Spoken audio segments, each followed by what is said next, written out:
This conference will now be recorded. Okay, it is January 11th at 6:04 p.m. and this is a meeting of the Village of Pittsford Planning Board and Zoning Board of Appeals. And I would like to make a motion to open a workshop session. Second. How do you vote? Aye. Aye. Okay, all 5 members are present and all 5 members voted to open it. So I think I emailed around a summary of what happened at the trustees meeting last week, and hopefully everyone got a chance to take a look at that. But there were approximately 4 code concerns that had been identified thus far. And now that we have remedies for all 4 of them proposed, 2 of them are adopting laws. 1 of them is a variance, and 1 of them, they actually made a change to their plans to put the landscaping in there. So we have remedies for all the code violations for our zoning code. So it seems time to get started on taking a look at this application. So what I was hoping to do is start working on compiling list of any questions, issues, thoughts people might have so that we could get a cumulative list together, and then the applicants can address them all at once, either to state why they're doing it the way they are or to make an amendment to their application and so on. I wanted to also see where all the other members are on this application. So Casey, just for your information, we haven't had any discussions about this substantial yet. We've been waiting for the code remedies to be addressed. The trustees have 2 local laws. One of them is to add Lock 32 to the Tavern Overlay District, so we can then stop debating the significance of that. I believe Lock 32 is also going to be applying for a special use permit to expand it so they can serve and patronize the new pavilion. And the trustees have also amended a proposed law to amend their parking requirements to reduce the parking requirements for restaurants by about 25%. So this will allow the parking to not be an issue in this particular district. So Steve had calculated how many parking spots were needed. They were short under our current code and would not be short under the proposed modification.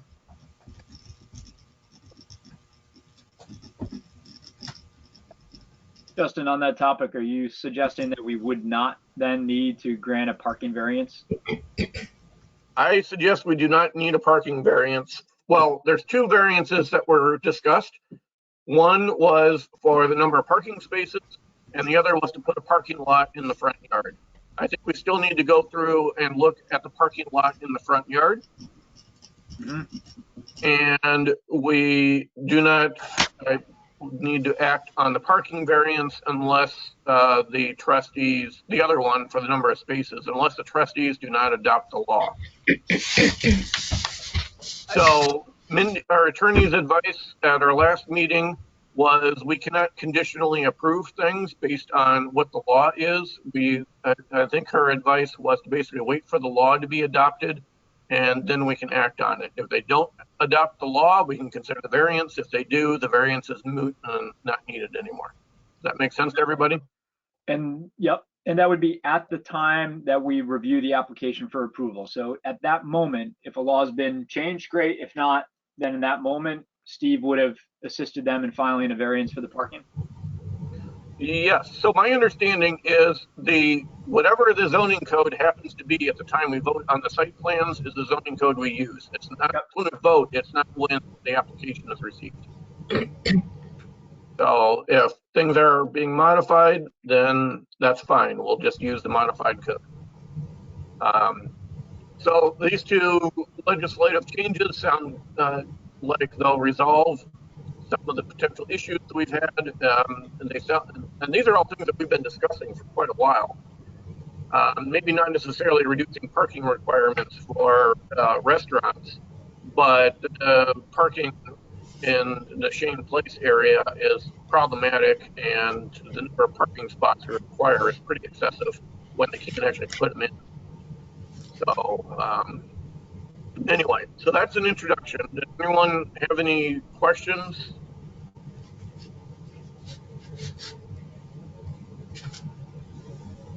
Nope. Okay. All right. So what I thought we'd do here today is kind of go through some of our new code requirements. This is one, I think it was our first commercial site plan we've had with the new zoning code. So I think it makes sense to go through and see what some of the code requirements are, take a look at it, and look at some of our site plan review requirements, look at application requirements, and just take an initial look at this and see what people's thoughts are and what's needed, what's missing, what questions we have, and so on.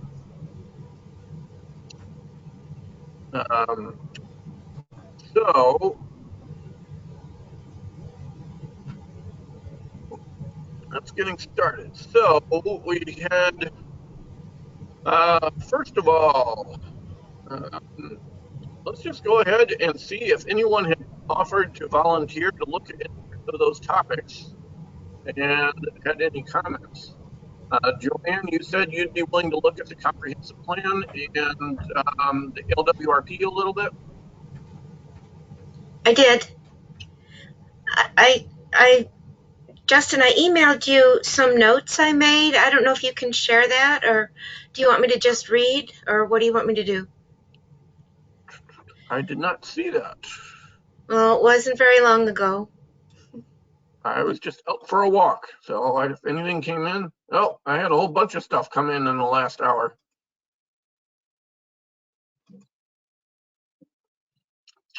Okay. Who, Mr. Lake Gibb, you want me to forward this to you? And do you want to do a screen share? Yeah, that sounds good. Do it. All right, so while we're on email, Justin, I'm going to forward out my pavilion notes as well, which are possibly not as organized as some could be, but everybody's going to get them. And then we can share them as well.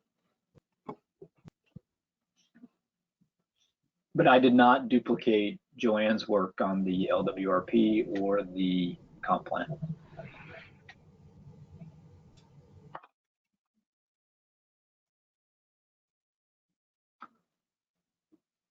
And just, Casey, I have a quick question for you. How long are you going to stay on? Nope, no plan. So I can be on for a while. I told Jenny I'd be kind of her eyes and ears until she could join. Okay. So I've got one question for you. So just, we're not kind of at the point where it's particularly relevant yet. But before you sign off, if you want to sign off, make sure you jump in and just let me ask that question before you head off. Absolutely, will do. Okay, thanks. Thanks.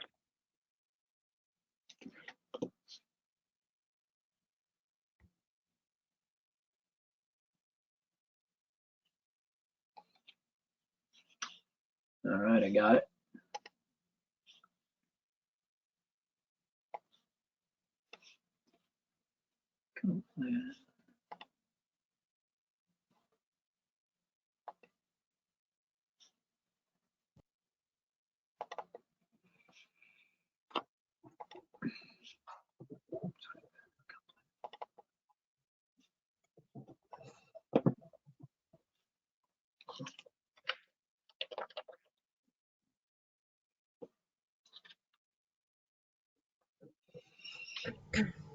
Okay, which one is this from, Joanne? Yep, that's mine. Great. So do you want to give us an introduction here, Joanne? So I just went through both plans and tried to pick out where I thought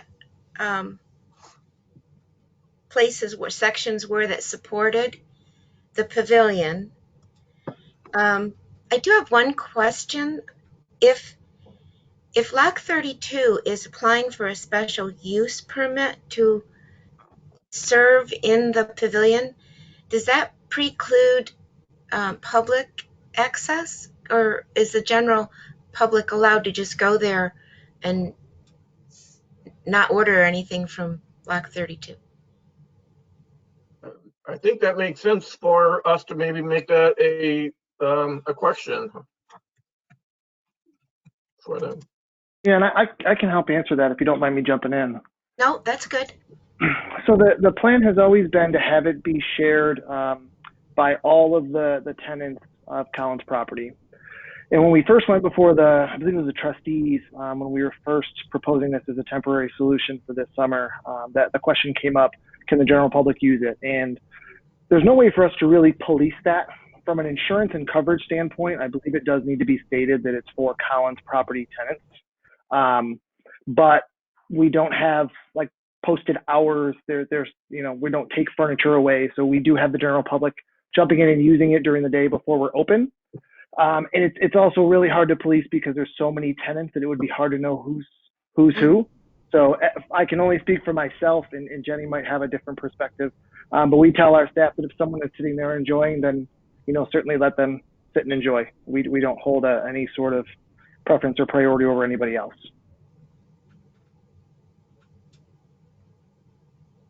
Okay, thank you.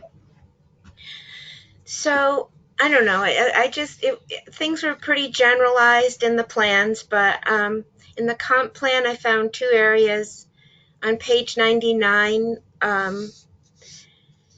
It talked about shared parking areas that are out of view from the historic view shed and appropriately landscaped to preserve aesthetics, incorporation of public gathering places.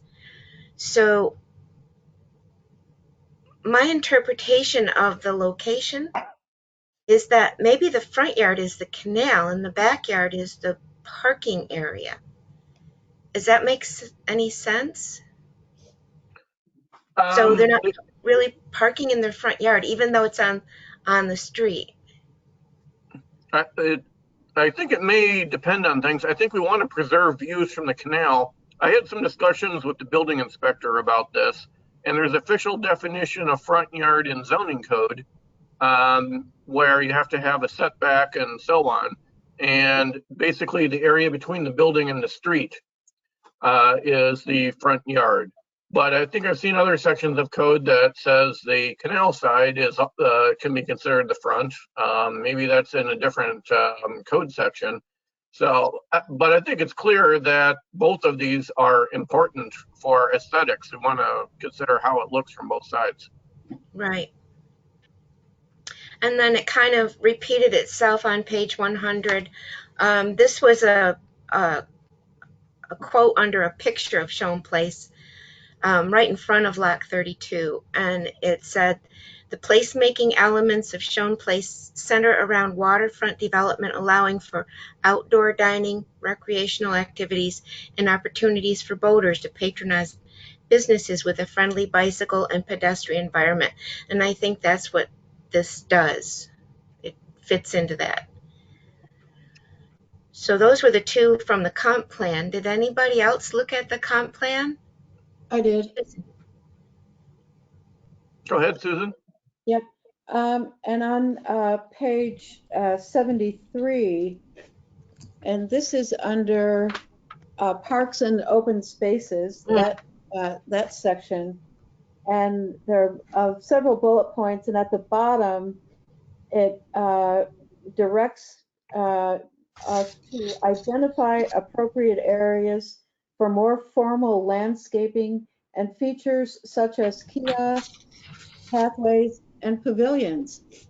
So I think that was, pretty direct support. Yeah. Yep. Let's see.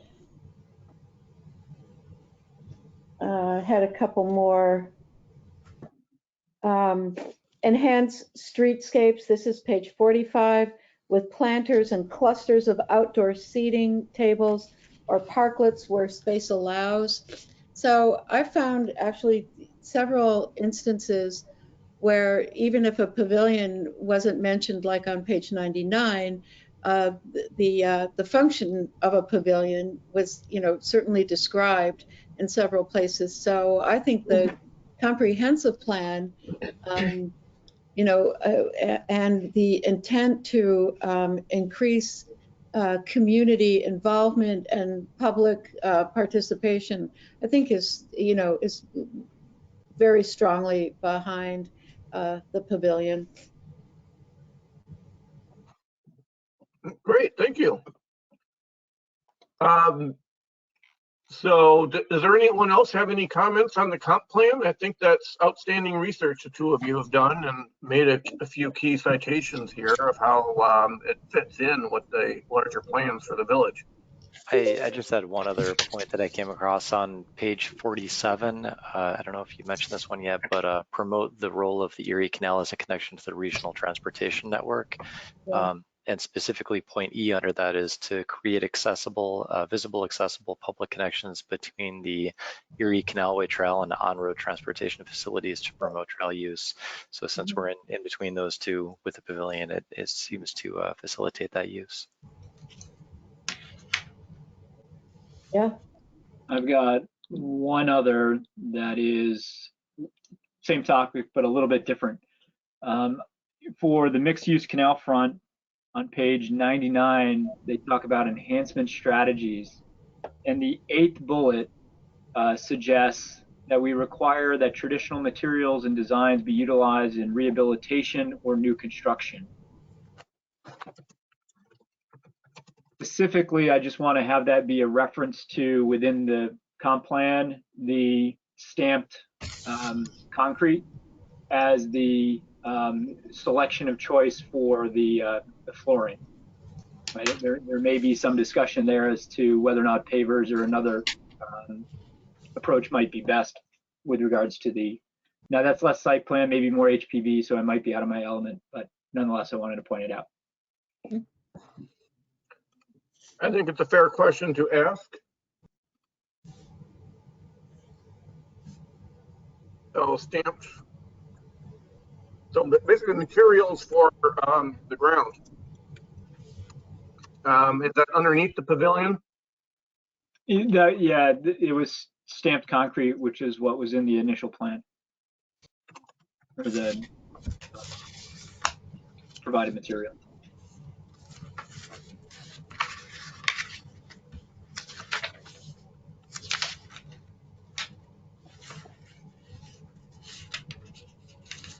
From my personal perspective, I guess I wouldn't have much opinion on stamped concrete versus pavers. I really like brick and natural stone, but that gets expensive. So I'll just put this down as a question or note the flag. I don't know if this is anything, if this is for the HBB. If we want to bring it up, it'll just be I'll just flag it as a discussion topic. Yeah, it may come in when we deal with water and drainage, but if it's underneath the pavilion, I don't think they're getting it's getting wet. Oh no, it would be the entire area outside the pavilion as well, based on the drawing.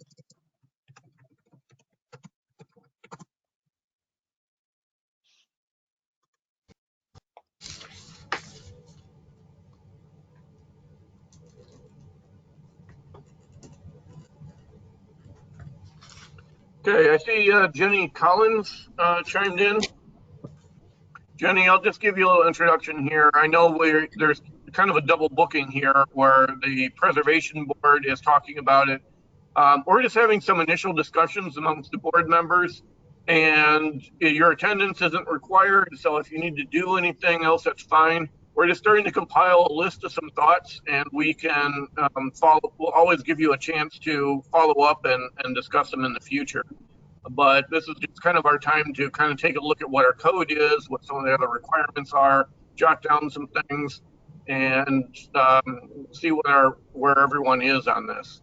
So my expectation is in the future, we will get a list to you that is a list of any this compiled list. If there are things you'd like you to change, if there's questions for you, if there's things we have some concerns about, and then we'd let you address them. So if you can't stay through our whole discussion here, that's fine. This is just preliminary discussions. I just wanted to let you know that. Well, the HPB did just finish, so that commitment is complete. But certainly, if this is excuse me, a working session that it's better the architect and I aren't part of, I would understand. I was just given the link this morning, so I thought that it would be informative, but I can. That's up to you. You're certainly welcome to be here. I don't necessarily, if you don't want to incur the expense of your architect to be here, it's not required. They're certainly welcome if they're interested.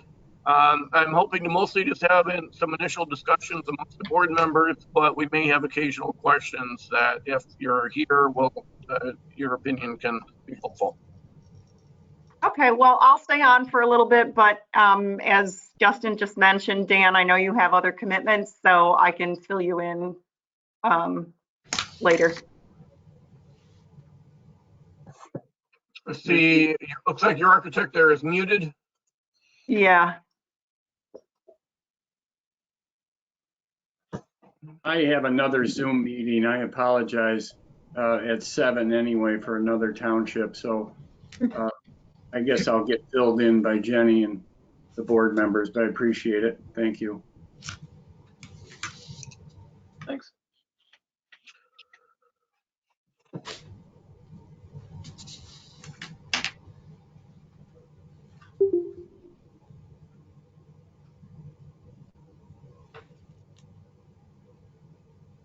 Okay, so with that introduction of Ms. Collins aside, let's continue. Are there any other topics that from people's review of the comprehensive plan?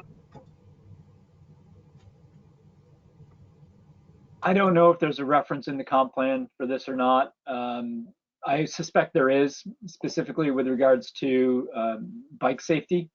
And I just want to think on the parking orientation and backing out onto Shane Place, where that's the only location down on the canal front where bicyclists can remain on their bicycles.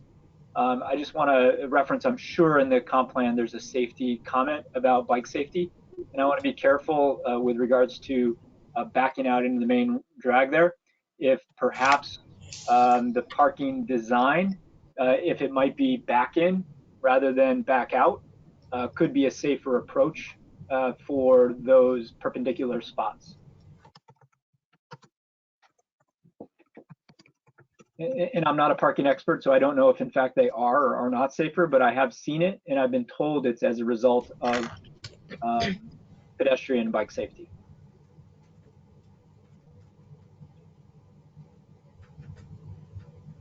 Okay, well, since you're bringing up bicycles, we may bounce around from topic to topic. I was wondering where bicycle racks are located on the site here. Yep, I've got a note on that too. Okay, well, maybe we'll let you guys get through your notes that you've already prepared. But I have nothing else on the comp plan. So from the summary I've heard, it sounds like this is correlates very well with the comp plan. So which is great. It's nice to have the public amenities on the canal. I think that's a nice thing. So let's move on from there. And Joanne, you had some notes on the LWRP, which for anyone attending, that is the Local Waterfront Revitalization Program, which is this giant 200-page document that talks a lot about our goals and objectives for development along the Erie Canal. So the first one I noted was in section 2 on page 11. There's a whole paragraph with grave concern about parking management in the village. And a parking plan should be developed for the village that takes quadrant by quadrant approach to evaluating and reworking existing parking. So I just wanted to point that out because I think that that's probably going to be the next thing the trustees work on, I'm hoping, or somebody should be working on it. For new parking regulations for Shane Place? For the whole village park, it's so it just was a note in the LWRP, and the LWRP is what, 15 years old, that there's a parking problem, which we all know. I don't I just thought I'd make a point that it's a problem, but everybody knows that. Can I make a comment in that regard, Justin? Sure. Joanne? So, Sure. Because I really needed a lot of things to distract me from what I was supposed to be doing today, I dug out the survey that was done in, that was done about at the same time as the comprehensive plan, maybe a little bit earlier. Anyway, it's a 2019 document. And question, everybody know about the survey? It was village-wide, and 287 out of roughly 1,000 people responded to it, which we thought was a pretty substantial response. And they do ask about parking in it, and the question 12 asks the survey takers to rate the level of your satisfaction of various elements of life in the village, and feel free to add your comments. And one was parking availability. And the largest number of respondents found parking good to or acceptable. So that was 70. Oh, that's good to hear. Yeah, 26 said that the parking availability was poor. 3 weren't sure, so that was too tough a question for them, and 1 didn't weigh in on that.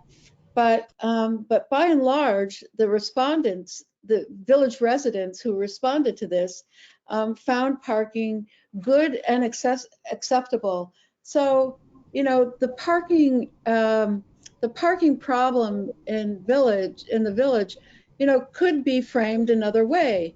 Like there is no parking problem in the village. There are no more parking spots available that I can see, unless you go underground or above ground. And so I hope the trustees get to the point where parking requirements in general are just dropped. I don't even know, what this 25% reduction, that is that just, it seems like a very frustrating, Band-Aid, that's, and there's no wound, I guess. So just wanted to add that to the whole parking issue. Yeah, thank you. Let me give an update on that, because that was discussed at the trustee meeting. I think I was the only one that attended that meeting. There was a discussion about that as to, well, should we change parking regulations village-wide, change it Shane Place? I've always thought it makes sense, at least between the road and the canal, all those businesses there that have no place to put a parking lot, at least make those exempt from parking requirements. But there's also, every time new businesses going in, other businesses get upset if parking spots are taken up by that one. So I know there's a lot of businesses that have their own personal feelings about parking. And it sounded like the trustees didn't want to get involved in that. But right now, Renee Stetzer and Mayor Corby both expressed some interest in getting rid of parking minimums and maybe setting parking maximums. So there's the maximum amount of parking you can establish. It sounds like that'll be a future discussion. They weren't ready to go there yet. Certainly over here in Shane Place, it's quite different than over on Main Street. where you have all the residential streets that have abundant parking on them. Over here in Shane Place, the parking is what it is. We're probably not going to ever gain much. Probably not going to lose that much. There's still that debate over the RG&E right away. I haven't heard any updates on that. If that's meaningful for anybody, we can try to seek an update. But that's that whole property. That's that whole gravel strip behind the grain silo over there in the flour mill. Lots of people park over there, but the village doesn't have an official lease for that because it's owned by RG&E. And so they can't pave it and make a nice parking lot there. Justin, I'd be very interested in an update on that because I thought that, you know, the phone call had finally been made that initiated conversation about that easement. So I'd love to know where that stands. I think it's absolutely, you know, germane to everything that we're talking about in terms of parking.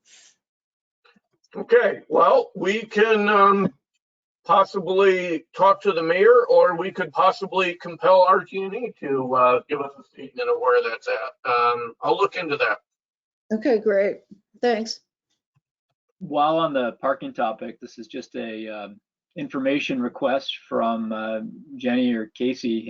Have you ever had any of the businesses, the tenants, or Casey, in your own experience with clientele, express frustration about parking down on Shane Place?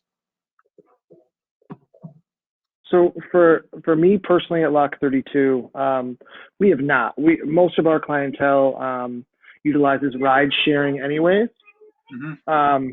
So it has not been an issue with us. Our hours also differ from the rest of Shone Place for the most part, our peak times, with the exception of some early, Saturday, Sunday, early afternoons. So for me, it has not been an issue, but I certainly can pass it off to Jenny, who may have a better view of everybody else. I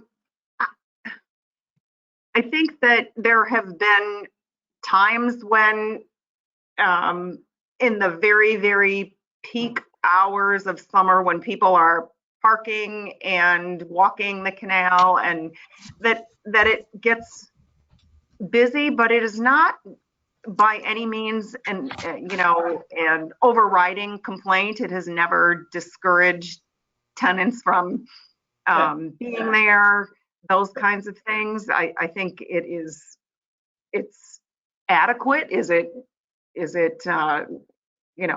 extra? No, but it seems to be adequate. And just as a comment back to the RG&E piece, we lease from them the whole space behind number 7 Shane Place, and have had a lease in existence for many, many, many, many years. My father started it decades ago, and it's been an ongoing lease for, I don't know, at least 20 years. And so I'm just saying that if it's something the village wanted to do, I would imagine it's an option out there, because we've been doing it for a very long time. Great, thank you. Yeah, thank you, Jenny. What I've heard, and I haven't talked to anyone from RG&E, but talking to Mayor Corby, they've been trying to get a lease for years and years and years for that. And what I've heard is RG&E has been difficult to communicate with. I don't know what the truth is. That's just what I've heard.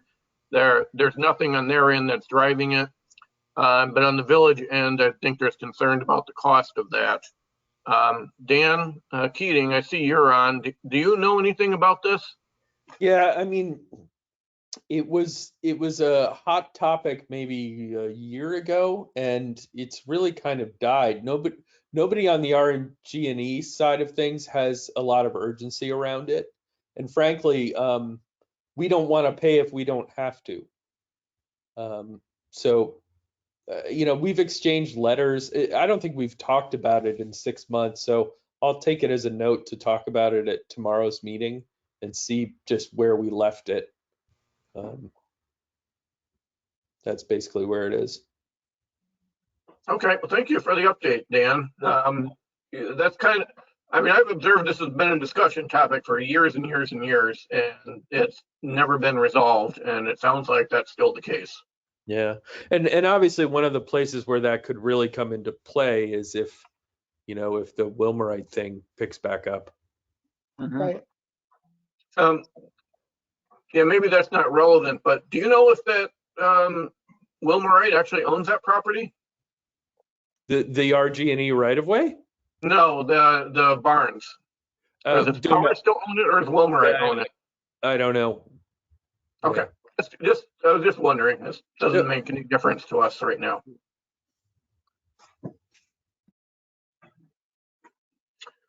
Okay, let's continue. We went down some topics about parking. Joanne, you were talking about LWRP issues, and you're doing a fine job. So, Well, I just had a couple continue more. your notes. I just had a couple more points about the parking that supports their screening and where it is. On Section 3, Policy 1, page 2, the visual impact of parking near the canal should be minimized, and they do that by putting the pavilion by the canal and having the landscaping where it is. And then again, it says it again in Section 5 on page 14. Parking, the visual impact of parking near the canal should be minimized at all at-grade parking fronting on or in view of the canal should be screened from view, which they do. So that was what I had to say about the parking as far as the LWRP. Does anybody else have anything else on that? I'm going to chime in with my question for Casey at this point, if I could. It has to do with the landscaping and the layout of the parking. Where the handicap spot is, right in front of that, there's a fairly large, perhaps the widest section of the landscaping curtain. And where that's placed on the design map is an area where just yesterday when walking down there, we saw some nice tables and chairs, having some drinks, watching an NFL football game on the side of the bar there, or brewery. And my wife and I said, well, golly, that would be awesome if we could just do more stuff like that. It was such a really welcoming, thrill to have people out there watching the game, having a good time. Granted, COVID. Yeah. So thinking long term, I'm thinking, is there going to be a TV out there more permanently, or is that a one-off? And will there be electricity in the pavilion? And the reason I mentioned that regarding landscaping is that one section of landscaping right in front of the handicap spot is the widest section of landscaping. It really takes away that prime viewing section for where your TV is currently hanging on that wall. Yeah, and that's a good question. So we did purchase that TV for outdoor use, and it was really to get creative during COVID, knowing that we were losing most inside. And I'm sure as the board knows, I think I've shared this, we've closed down indoors just on our own account for safety purposes. So that TV is only used outdoor. We would love to continue incorporating it because similar to the patio idea, we have found that Rochester people are a little crazy and they actually really enjoy being out in the elements, especially when it comes to a Bills game and kind of feeling like they're there. So I haven't spoken with Jenny yet. It's been kind of a whirlwind with the meetings and everything, but I would love to continue to incorporate that. And we've talked about trying to build some sort of housing unit down the road so that we can maybe keep something out there for special occasions. I don't have a ton of interest of, having it on daily and just playing random sporting events, but, Bills games and maybe a Super Bowl and, a World Series and things like that could be really neat, especially as we continue to adapt to an outdoor focus for the foreseeable future. But it's a really good question because I hadn't gotten there yet as far as the design and if that would remain on the side of the building. It does. We did talk about doing some power to the pavilion, but it does actually fit really well on that side of the building because it's got a little bit of shade, and obviously we already have power run there as well. So it is something that I probably will chat with Jenny as we continue this process to see creatively if she'll allow it, and then two, if how we can creatively make it work if she does. This take a next step. Just to add to that, we are really happy with that ambiance as well, and don't want to take away from it. So if it means adjusting the land, I do think it's primarily grasses, and I think it's lower plant material visually, but we can certainly relook at that if it's not. One of the ideas, just to throw this out, we had talked before about bike parking and spots for bikes. And we also talked about parking and parking variances. And I suppose now with 6 spots, 5 being non-handicap, 1 being handicap, maybe that's where you need to be. But Susan, in your expressed opinion, and my thoughts dovetailing with yours, Susan, I don't think we have a parking problem. It may be that if there can be a way to put in a bike rack and maybe claim a little bit of that spot there where the handicap is. Again, I'm not suggesting this is by any means the board's opinion, but how might you incorporate a bike rack? Could it be at the expense of a parking spot? Maybe not, I don't know. But how could you get some of that space there right in front of the handicap spot to potentially allow for another seating area? Just an idea to throw out there, and still properly screen the parking spots, right? Of course. And there are, just as a side note, I think that's a really good point. There are 2 bike racks there now, metal bike racks that are on the canal side. So we have them. So I would think it would be something that we can probably utilize. And again, speaking to the question earlier about parking with us, we find every year there's more walkers, bikers, and ride sharers. So it is becoming something that's sometimes even more important than the physical car parking is a place to park your bike and do it safely, where you can have some sort of visual on it and be close enough to it where you're comfortable leaving it. Without a doubt, swapping 1 parking spot for 10 bike spots seems to have some value, right? And if that allows you to do a little bit more with where that outcropping of trees might be instead for a seating area, it's just an idea to throw out. And I don't know anybody else has an opinion on that.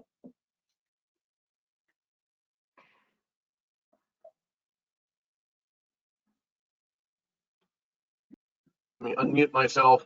It sounds like the bike racks would be good. I don't really care where they are. I don't necessarily care if they're right in the front there. They said they're along the canal. I think there's plenty of flexibility for them. As long as they're incorporated in there, I think I'm pretty content. So I don't know what anyone thinks about converting parking spots to bike rack. I'll note that as in my notes here. It may be that outcropping of landscaping could remain reasonably narrow, like it is in front of parking spot number 2, and still provide an adequate curtain to the parking, and allow you just to recapture some of that space where landscaping is, that, to Casey's point, might allow for the TV viewing area to remain. And again, what I don't know, and my apologies for this, I don't know what the regulations are with regards to televisions and sound of televisions. I suspect, being private property, it could be at a reasonable decibel level and not be interruptive, and that's fine. So I can't suspect it would be an issue. To chime in on sound, I think typically the concern is what is the volume at the property line? And if it's louder than a conversation, typical conversation or the sound of traffic, then maybe it's an issue. But if it's under that, the typical talking volume, then it's probably not our concern. Perfect. And given the people aren't going to be people on the canal, you got to go a long ways to get to it from there across the canal to get to anything anyone can hear. That's right. So I know back when Lock 32 had previously, I think they came in at one point for a permit to have live music there, or at one point But I remember at one point walking by there with the mayor. We just went on a stroll, and happened to be a Friday evening, and they had a band there. And we were quite astonished at how quickly the sound dropped off. You got past the end of the building, maybe 20 feet past it, you couldn't hear a thing almost. It's quite loud in front of it, but you know, even if they have a band making some noise, you can't hear it at the flour mill or the grain silo. Right. So it takes a lot for sound to travel outdoors. Right. Although, David, I don't know how it was when the Bills scored. Did the crowd cheers carry louder? I hope they carry all the way to my house in South Main. Celebrations are a good thing to hear. That's right.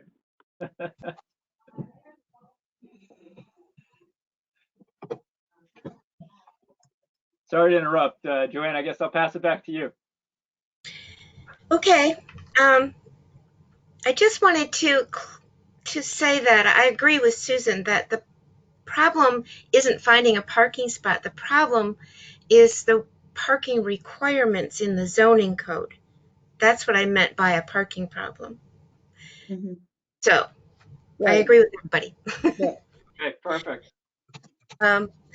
So the only other things I had were section 4, page 16. It talks about opportunities for Shown Place and Northfield Common to enhance the pedestrian-friendly environment that makes the most valuable use of the prime waterfront real estate while enhancing and protecting the existing businesses, neighborhoods, and the area's historical character. And I think that supports the pavilion. And then it also, in the LWRP, there's design principles on section 5. And I think it follows those principles. It's a lot, so I didn't write it all down, but I think that both plans support the pavilion, long story short. Yeah. Yeah, we had some recent discussions of this LWRP document at great length, and my recollection was this is right on board with what you're saying, Joanne. We want to improve access to it. We want to keep it attractive. The landscaping element that they added between the parking lot and the pavilion is really nice. We can get into the details of that landscaping later, but sounds good. So does anyone else have any comments regarding the LWRP? I guess I'll chime in again. This is on parking. Section 414, the visual impact on the canal. So again, I agree with the landscaping, protecting the parking there. Does anybody know if this could be done with no parking?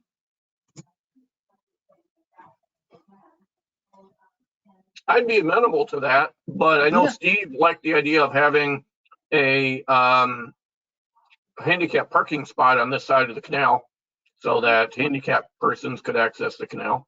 What if you had 2 or 3 parallel parked handicap spots on the canal? I look at this property for Jenny and Ms. Collins, and it's prime real estate that's being taken up with 6 parking spots. And I think about the businesses there and the way that they're going to interact and the way that the community is going to interact and the village residents are going to interact. Why do I have to walk past 6 cars to get to what's potentially the primest outdoor venue real estate on the widest section from the canal to the road imaginable? And if we're going to do it right, why do we need any parking at all? There's enough parking somewhere. Frankly, give all 6 up and put them up on Main Street. They can park outside my house and walk past 4 corners and do a little shopping, right? So I look at this, and if you want to understand where my view is, okay, yes, parking is currently in the code, but variances exist for a reason. And within reason, when I have to balance the public good with all our goals and objectives that we have in the comp plan and the LWRP, this is one of those where parking falls to the wayside. Mhm. The opportunity for you to come back, not with what you've presented here, but with reclaiming that as land and prime real estate for everybody, I think you should take that bold step and make us make a decision personally. Hey Well, on guys, that topic, I if have to legislation- run. So if does anybody have any questions for me before I head out? Thanks, Dan. Okay. No, I don't have any Guys. questions. Thank you, Dan, for being able to chime in on the RG&E issue. Yeah, you bet. I'll get you an update for that. Dan, I hope you just heard what they said about the parking now. I did. I did with enthusiasm. Yes, I can't help but underscore. I hear you. Thank you. Take it to the bank, Dan. Take it to the You bank. guys. Bye. Mhm. Bye-bye. But again, I want to be careful to not say that I have anything against the codes that are in place, as much as it is, sure, we have some things that we could address. As much as it is, our task is to balance the goals and objectives across all these different documents. And I think the possibilities inherent to this property, what is embedded in the comp plan and the LWRP with regards to usability and open space and interactions with the canals, trumps any stupid parking code. Here, here. My 2 cents. And so that's why I'm suggesting be bold. Make us make a decision. Make us come down on one side versus the other. That's our task. I think we're up to 4 cents now. Okay. Sorry. I just added 2. As Justin said, I'm not one to hold my tongue too often. Sorry. I heard the message loud and clear. Yeah, I really appreciate the excitement and the suggestion as well. I think that I'll speak for myself. Being in here for now almost 7 years, I've been so afraid of parking because it always seems to kind of be a trigger word when you start talking about any sort of project. So I know myself, I've always tended to side on more parking, not just to speak again for myself, not because I want more parking myself, but more just to be sure that it's not something that hinders a project from moving forward. So I actually really appreciate the suggestion, and I for one, we'll definitely take that off this call and inquire a little bit to see, how we can at least explore that idea. So thank you for presenting it. And the codes are going to suggest that you can't. And the codes are going to suggest that you can only present something that meets the code. And I get that. And that's where requests for variance come into play. So they do have an application in for a parking variance. So if they come up with a creative idea, so the trustees are changing the code to drop the minimum parking requirements. If they have a creative idea that would make this an even better public space for our residents and people along the canal that requires and gets rid of those parking spaces and it happens to fall under the new requirement, it still sounds like it's fair game for us to say that's okay. Mm-hmm. Mm-hmm. Yeah, I was going to ask Justin because I did think that was the conclusion during the last meeting we were at, and the whole premise of having the public hearing on February 16th about the parking. So that was my understanding. And my only statement of that is, no matter how the trustees come down, if they pass forward some 25% variance and you submit an application that is different than that with a parking variance requested, you're putting it on the boards to essentially make and weigh those factors. Okay. That's how I view it. I don't know if anybody else views it differently. Thank you for that input. You're welcome. Yeah, I have no big love, actually no love at all for minimum parking requirements on existing properties.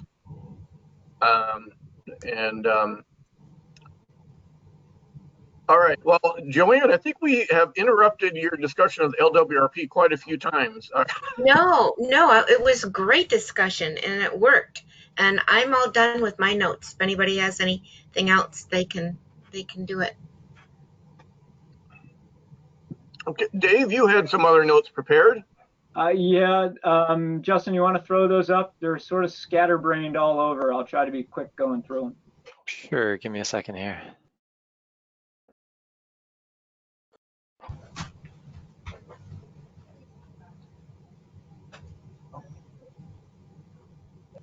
And Jenny, one of the things that we've seen a lot have been those outdoor fire pits.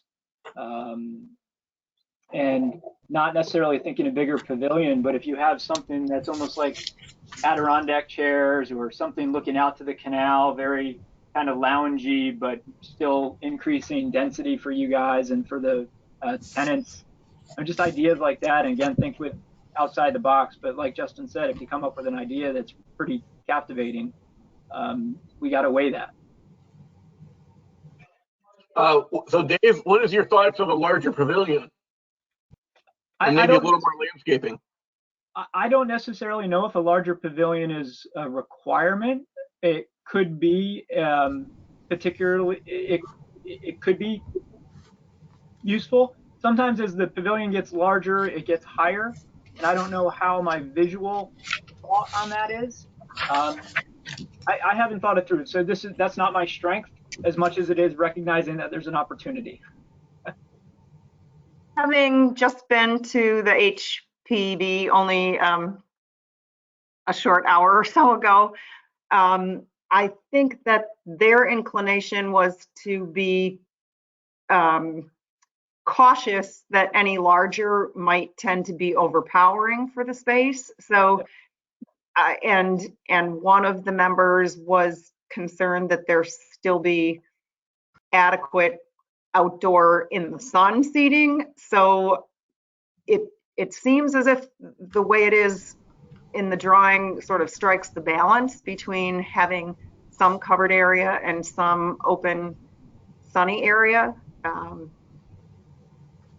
So, and you know, again, it's back to balancing the feedback from this board and HPB and taking all of that into consideration.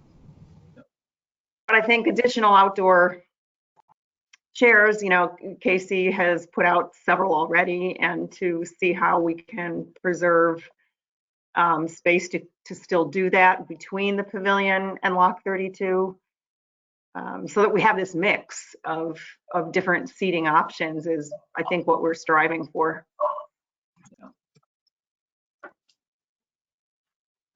Dave, I think your note should be up here. Yeah, I'm going to go quick on this because a lot of it we've talked about, and some of it was brainstorm thoughts. Skipping 1, skip 2, go to 3, site plan. I don't know landscaping all that well. Is 3 or 4 foot tall shrubbery too big or just right? I don't know. Maybe somebody does, but I think I'm going to defer to a conversation later. Yeah, I have some thoughts on landscaping, but we can wait to get there. Okay. Lighting, I don't see any. Will there be any? There's a 40-watt bulb mentioned in one of the plans, right? There is? Okay. Is it inside the pavilion? Is it going to run electric with lights underneath? Yes, the intent is inside. Okay. Great. So I had a brief talk with the building inspector about this, and I think I might go down there. I actually have a light meter, and we can walk around and kind of take a look at general illumination. Our code specifies illumination standards that in general, these pedestrian areas and the parking areas, they should be between about 0.5 foot candle and 1 foot candle. So I'll take that as something to follow up on, to take a little walk around there, make sure that it's within that range, and so that is adequate for safety for pedestrians and people exiting vehicles and things like that. Okay. I see the 40 watt mentioned now. What does a candle mean in lighting terms? I don't know. It's probably some unit created by Christopher Columbus, for all I know. Oh, it's the strength of the light. Yeah, so foot candles, I think, is the brightness of a candle at 1 foot distance. Okay. What candle? I don't know. It's a dumb unit. It's an English unit. I think lux is a metric unit, and I think 10 lux is about a foot candle, so they translate. Okay. My next one there, 3C, parking. This is if this is the final application, but do diagonal designs reduce the way it's structured now? Like if this is the one that you apply for, do those diagonal designs create any frustrations for snow removal? I don't know. Looks kind of nice on paper, but functionally, is it a challenge for you? And it's not for me to, that's not like a site plan thing so much. But snow removal is important. I guess it's in our code that we have to make sure it's going to be done well. And then do diagonal designs limit eastbound traffic accessibility? That's probably not so much of an issue. If in fact they are these perpendicular to the road spots, I do tend to favor a back-end design, but again, I would defer to somebody who knows traffic and bike safety. Because again, Shane Place, the road itself is the only place bicyclists can bike. So it'd be nice if there's more of a buffer between where cars park and how they exit. Unidirectional parallel parking might be easier. Anyway. Okay, so then I'm just going to skip down 4A1, adequacy with vehicular traffic, no change versus present. Skip that. Oh yeah, okay, this is where the bike rack thing came in. We talked about that. Could one parking spot be given up to a bike rack? Well, maybe all of them can. Pedestrian access, landscaping should be done to prevent cut-throughs. Yeah, that makes sense. Public access. Oh yeah, public access. How is that going to be defined? You talked about it earlier, Casey. I know right now it's kind of roped off, so it's sort of this blend between, yeah, it's public, but you got to go in through our normal channels. Is this all going to be open, or is it going to be roped, or like, what's the sense right now? So from a liquor authority standpoint, there has to be some sort of barrier, and a rope qualifies as that. I would be open to anything. We liked the rope idea initially just because it cuts off the least amount of your vision into the canal and into that scenic area. But I would certainly be open, and this may be something that the APRB weighs in on when we meet with them more formally. I'd be interested in anything, but it does need to be confined. You can still have entrances and exits. You don't have to have like a lockable gate or anything, but per the liquor authority for our end, it does need to be contained in some way, shape, or form. 360, or can you have 8-foot wide gaps where you're walking in and out? Yeah, exactly. Yep. You can have entrances and exits as long as they're defined as such. Yeah, they're very loose on their definition of what is contained. But historically, yeah, a rope, and you can have gates coming in and out, open spots for people to enter and exit. So as you think about where the pavilion is right now in that site plan, Jenny, maybe you can speak to this. Are you imagining some sort of bollard type design on the outside of the paved area that kind of laces through with some roping, or that even connects to the posts of the pavilion?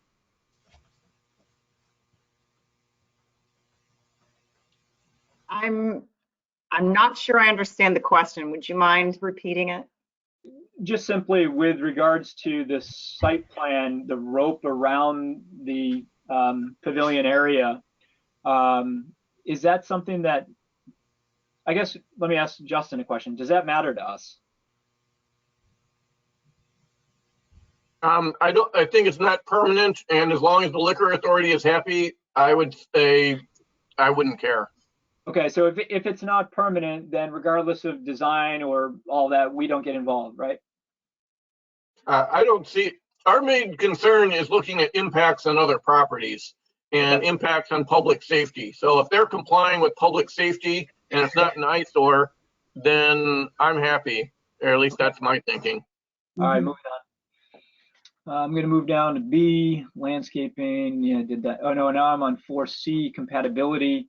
very high compatibility, building orientation is consistent, scale is reasonable. Oh, does doubling up the pavilion fit? I'm going to skip that for now. I'll let HPB. It seems like I like it, so it's fine. The adequacy of on-street parking, we're going to skip all that because I've already said my piece. They do talk a little bit, though, in the code about ensuring safe multimodal and minimizing additional impervious surfaces and loss of green space. So this is where, because right now there really isn't any green space, to the extent that you're reclaiming it, should you be able to, that's useful. But also the multimodal transport, I really do think those back-in parking spots could be dangerous to bike safety. So I think there's multiple reasons why reclaiming that as usable space for residents makes sense. I don't know if you could make it green. It's not like you're going to put in a lawn there, but who knows? Maybe a bocce court. Well, there is such a thing as green parking, which is basically, if you think of like cinder blocks planted on their side, so there's dirt in between them, but there's concrete facing up, you can actually put grass inside them. That's kind of neat.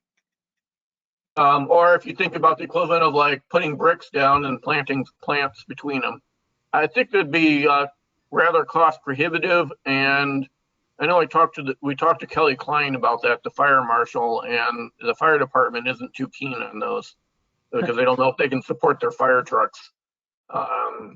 If anyone, that may come up again, I don't know, but just saying it exists. Yeah. I'm going to move down to D6, minimize additional impervious surfaces and loss of green space.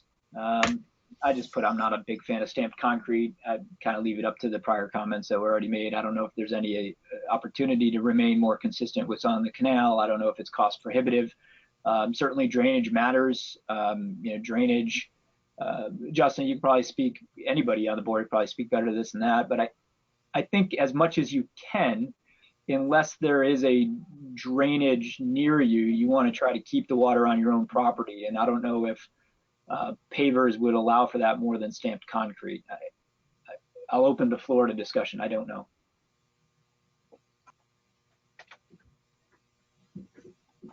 I guess right now it's all concrete there. So I don't think there's anything that they're proposing making it worse. But which is fair. I don't know of any problems that are going there, but yes, the water should stay on their property. Steve had said he had worked with the architect from the applicant so that the gutters from the pavilion are used to water the plants, which is an excellent design. Ms. Collins, can you confirm that that's still in the plans? Yes, it is. Yes, it is. And I think one of the reasons that we suggested stamped concrete was for ease of cleaning up, so to speak. Pavers are not that easy to clean and maintain. And I mean, we're certainly amenable to something else, but that was the reason for that choice when our discussions began. And certainly we can use a pattern that simulates pavers or brick. Yeah. Well, if the drainage element is indifferent to the two, then I'm going to defer to the HPB on design, though I would simply reference, I think, in the comprehensive plan, the quote that I brought forward when we were talking about that did reference trying to use more historical relative materials, and maybe that could be applied to the floor, but again, I think that's more HPV than it is us. Yeah, traditionally we don't get a lot into materials, but I know we have asked for when we've had patios incorporated into things. We have asked about that before. I'm thinking of the 17 Church Street. Well, Susan, maybe you remember that one. That was the old Masonic Lodge. I think they were putting in a patio there, and I think there was a request for natural stone with that, and maybe not a require, but it was just a comment, and they were happy to do that. Yeah. And I think you stare at that quite a bit, so I don't know how that turned out. Beautiful. It's flagstone. Yeah. There may be some nice continuity with this particular location if we're able to expand it out into a broader section for it to be congruent with the pavers that are there already with the pavilion, given that they may be of similar design and similar use. So just some thoughts. Again, personal preference. I don't know if people share that. Yeah, I mean, my personal preference, I think I mentioned it earlier, is I think the natural stone is great. I do not like pavers very much at all. They tend to fade and look like concrete. They have a drainage benefit. And stamped concrete, I don't see as necessarily better or worse than pavers. Those are my just personal preferences. I'm not saying that I hadn't actually given any thought to asking for any changes with that. So obviously they got to work out their own design and their own preferences. As long as stormwater is not causing problems, I don't know if it makes sense for us to weigh heavily into that topic. I agree. All right, I'll keep moving on. Oh, sorry, go ahead, Susan. No, I just agreed. Okay, so skipping down, I'm gonna skip D3, go to E, adequacy of landscaping provisions. My only thing here, this landscaping being raised bed, does it matter to us if it's mulch or not, and if the rain comes and spreads all the mulch out, and if that mulch gets into drainage or not in terms of cleanup, or do we not get into the sort of containment of landscaping runoff? I think they have to maintain it. Okay. And keep it tidy. So however they do that, it's on them, it's not us. Yeah. Thank you. I did have some thoughts on landscaping, and I don't know what others have, since we seem to have gotten back into this. So I took a look at some of their plantings, and let me pull it up here. First thing is, it looked like they had these Korean, trying to pull this up here. My monitor isn't big enough.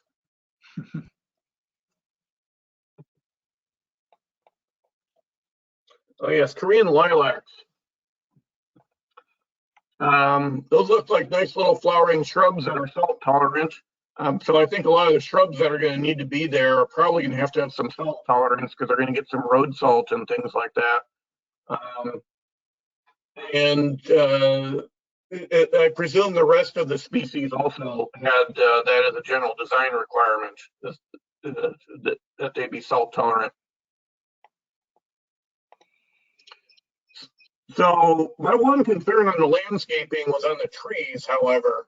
I'm a big fan of large trees around in parking lots, and this looks like a very small tree. And I'd very much like to see a full-size tree there. Two of them.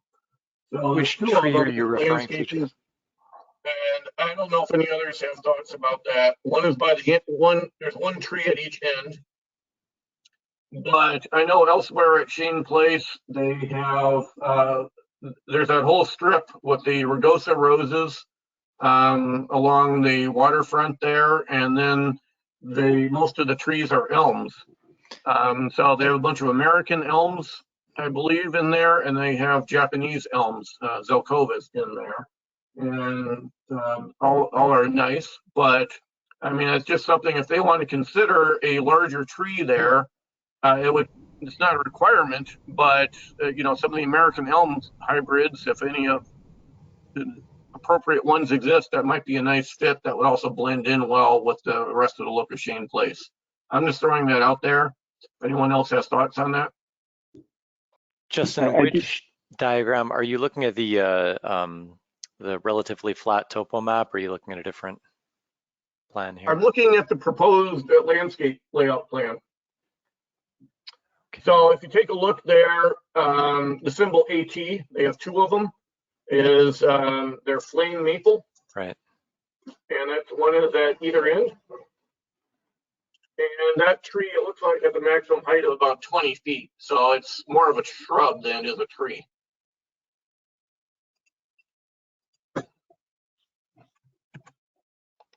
Justin, we can certainly take a look at it. Part of the thinking was that we didn't want something that would get too large too quickly and impact space. So we were choosing things that were more moderate size and would not outgrow the space. The pear that, for example, is there next to Lock 32 has outgrown the space already. And one of the first things Bob said when we were walking the property is that has to come out. It's you know, overgrown. So, I mean, I'm very willing to take those suggestions and try and incorporate something. But just so you know, there was some intentionality to keep it from being overpowering.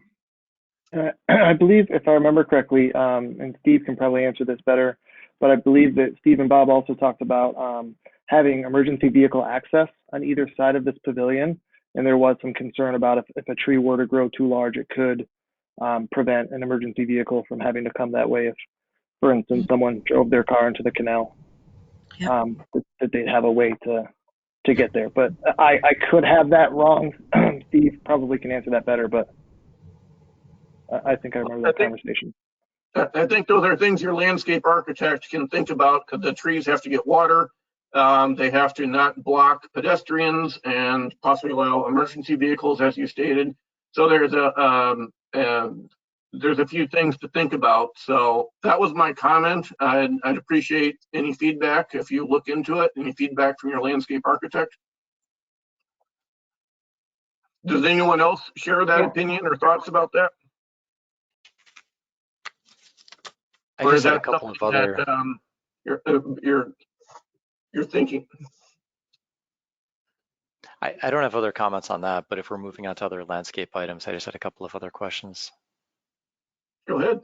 I think we're in the middle of landscaping. So the first one would be that our code and comp plan talk about the use of more native species, and I believe that the lilacs, when I looked that up, does not look native to the region. So I'm not sure if that's something that we also talk about in terms of lower plants for this type of landscaping. But that's just something that I wanted to run by folks. Yeah, and I also thought I saw something in code where they didn't like ornamental grasses somewhere. I don't know. I'm on those type of things, ornamental flowers and so on. I'm kind of of the opinion, let people do what they want to do. Yeah, it wouldn't be as big of a deal as with a tree, I think, and the code really does not like Bradford pears actually as well. But we're not talking about adding new ones of those. So I just wanted to ask about that briefly. The other thing is related to landscaping and the depth of the parking spaces. In our code, it says that we can basically, you know, if we're not going down Dave's path for any reason of eliminating those spots, the code allows us to have shallower parking spots if the one end of the vehicle can kind of hang into the area that's mulched or whatever, or landscaped nearby, but then it would have to be species that are tolerant of that kind of abuse. And I don't know if that's something that we're planning on, or if the parking spots are deep enough by themselves to not need that.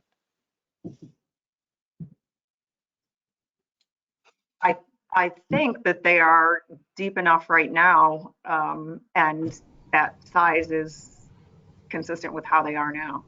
Okay. I think, Justin, you were saying, could you shorten them by a foot or two with the idea of hanging the back end over the landscaping? Therefore, well, you might be able to. Yeah, there is some flexibility in the code to allow for that sort of thing. So, but not a big deal if we don't need that that space. You mean if we don't see parking at all? Is that what you're saying? Well, certainly it's not an issue in that case either. And that's all that I had on the landscaping. Do we have any concerns if the landscaping gets so large as to prevent a canal pedestrian from seeing from the existing pavilion through the landscaping to the other properties beyond Shane Place, to look through to the other side, if you will? I think one of the goals is to not see the parked cars. So I think that would be a good thing. Mhm. In this design, yes, I agree. You want a dense enough landscaping in order to not see parked cars. Yeah. Right. In Dave's mind, there are no parked cars there at all. But yeah, that's still an outstanding question, is whether they want to come up with a creative idea to eliminate the parking lot. But that's something else we can discuss. I think the code says that often along the parking lot, screening via fence or some kind of evergreen shrub is desired for year-round screening. But I mean, we've also looked at some of these before. I'm not fond of rows of arborvitaes, which tends to be the default choice of someone that wants evergreen screening. And I like the deciduous plantings and flowers and all of that. It seems like it'll be pretty effective in the summertime for some screening. I think most of the shrubs there will get at least 4 or 5 feet tall, it looked like. So I was content with that rather than going and asking for evergreens. I just thought I'd bring that up to see if anyone had similar thoughts. I agree. I don't like arborvitaes either.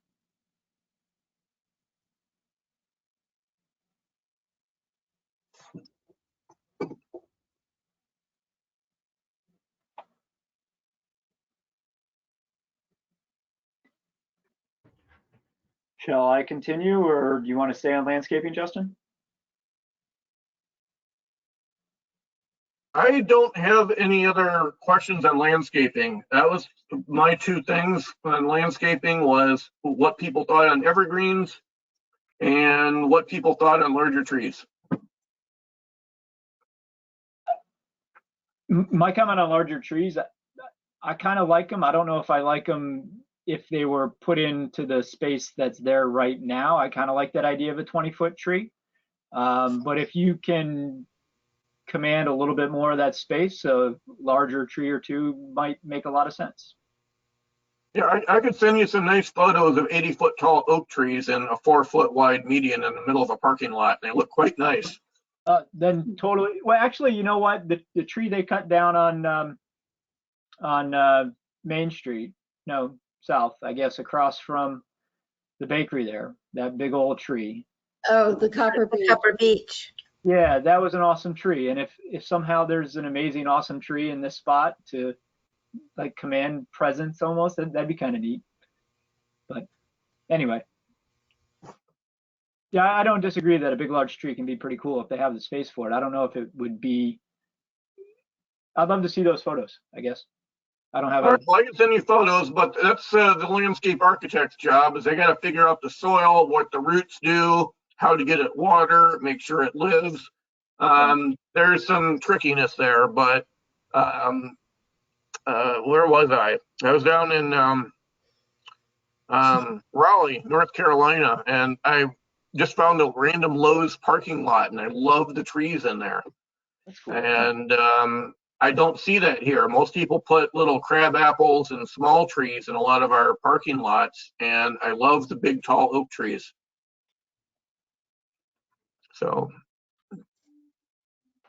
and they also tended to have their brand new subdivisions completely screened from view of roads by landscaping and trees, which is also different than here.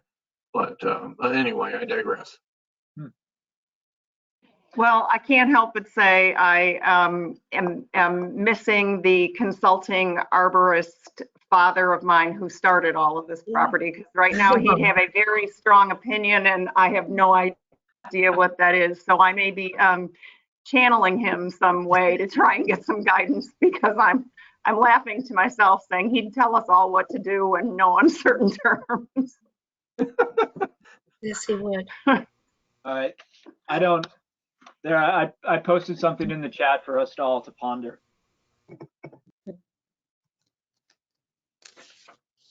Little brevity.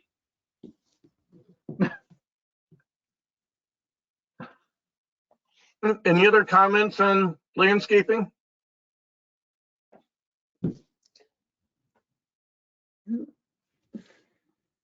Nope. Okay. Let's move on to your next topic, Dave. Yeah, that was lighting, I think. I know the TV viewing and all that. But we can skip that. We talked about it. That was where I was talking about the location of the seating now and the television and things like that.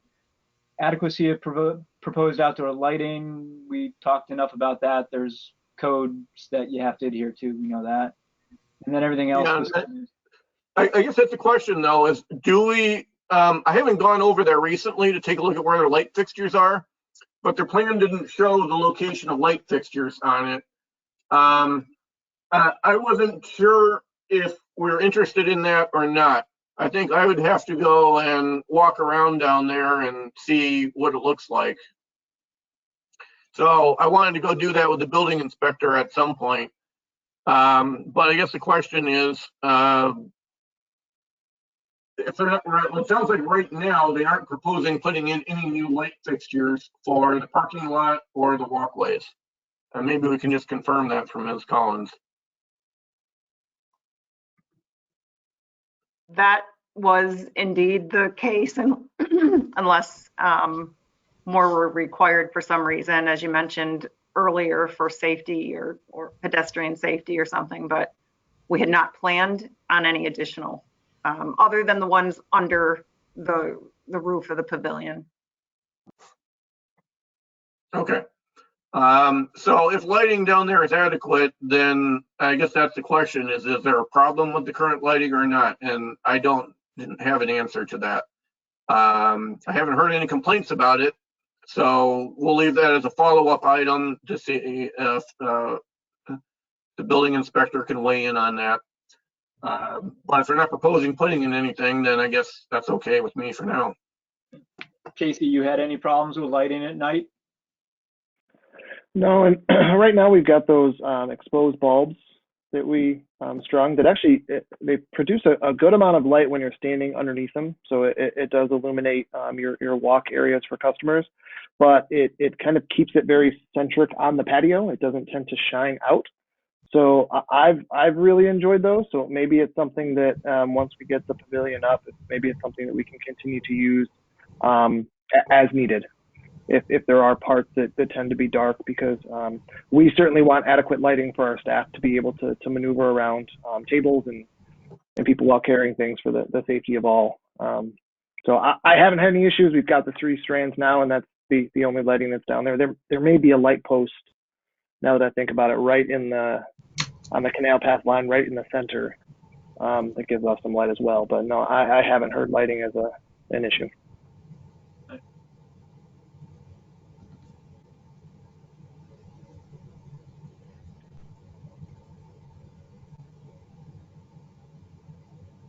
And then you haven't had any challenges with trash and maintenance and waste?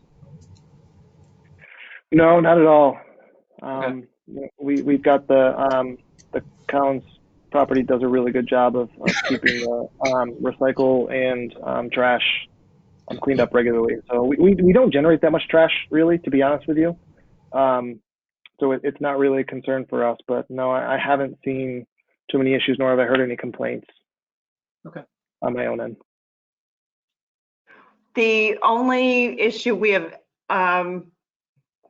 had with waste in the last few years was taken care of relatively quickly. We had an issue with the Sam Patch folks not properly disposing using the garbage corrals, but we got that remedied, and I'm not aware of any problems since.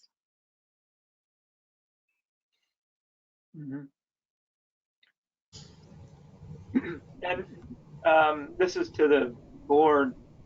In that there's a bike rack there on the property, roughly where that seating area is now. And I know it's not Ms. Collins' responsibility per se to have a bike rack.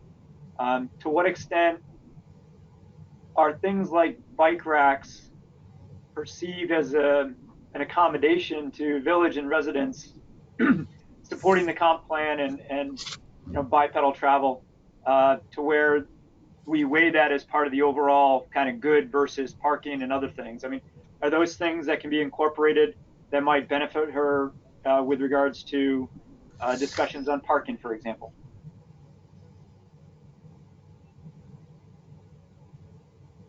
I think when we look at variances, we got to look at both sides of it, the benefits and the compatibility with character. I think there's a variety of issues there. I do think bicycle spots are required in our new code. I think that's the parking lot code. Yeah. Okay, great. But I don't know if, I mean, my thought is I'm not terribly concerned about where it is, as long as it's there. That's my personal thought. So I don't see it necessarily as a conflict where we can have either a parking spot or a bicycle rack. Most likely bicycle racks are pretty small. They can come up with creative spots for them if there's not enough there. Mm-hmm.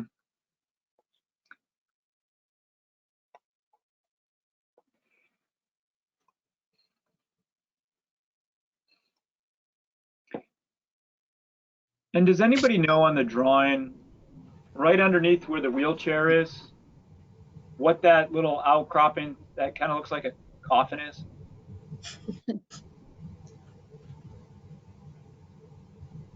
It might be a ramp up the curb. The ramp up the curb. Casey, I think that's a little sidewalk, isn't it? Or do you not see the diagram, Casey? Yeah, no, I believe it is. So and this is where I'll speak of something I don't know a ton about, but I know with a handicap spot, you need a certain amount of space on the driver's side of the space to allow for ample space for someone, in a wheelchair or some other, to be able to access that. So I know there's a code requirement that allows some sort of overflow spot, greater than the normal parking spot for a handicap spot. And I believe that's what it's currently used as. I think right now, if I'm picturing it right now, there's a paver patio there that serves as that. So that, I believe that's what it is, but that's a guess on my part. Again, Steve probably would know that better than me. Yeah, that would be a Steve thing as to whether it complies with code.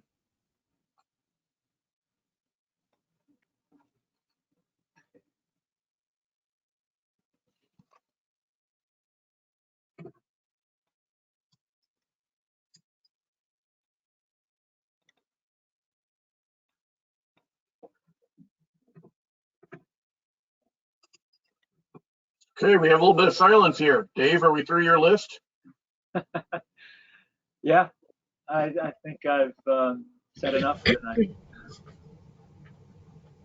Okay, well, you've come up with all kinds of ideas to think about. Thank you. You're welcome.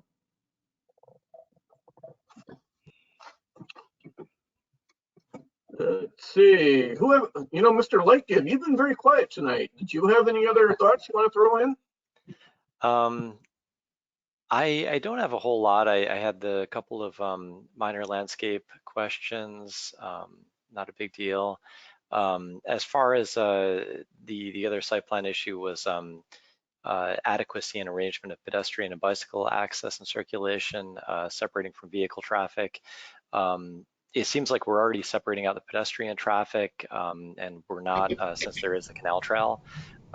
There's no separation from vehicular traffic for the bicyclists, but we do have the sharrows, and the road speed is slow.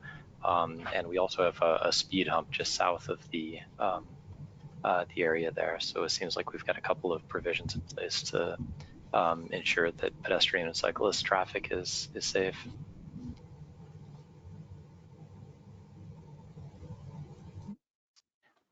The emergency access road, it looks like that's about the same width as a parking spot, is it? About 9 feet? on the south side. Yeah, I don't know what that width is. I thought it had to be 12 or 15. It's whatever Steve told us to do. All right. I didn't see a dimension on there. It looks like it could be about 12 or 15, especially if you take the unloading area into consideration.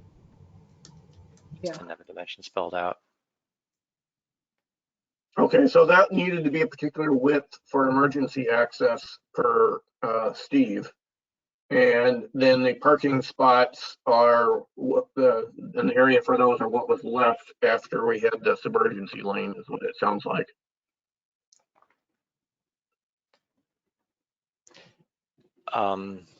As far as the signage, I know there's space for a sign on the pavilion. I guess that doesn't fall under our purview. That would be a separate HPB approval, would it? I think the appearance of the sign is, we can weigh in on the locations of signs and things like that. And things that we would be concerned about is whether they block or obscure visibility. So if they wanted a big monument sign in the middle of the landscaping, we might think that might not be as nice as a sign mounted right on the pavilion. I think it seems like it was indicated at a similar spot to the other pavilion, if I recall.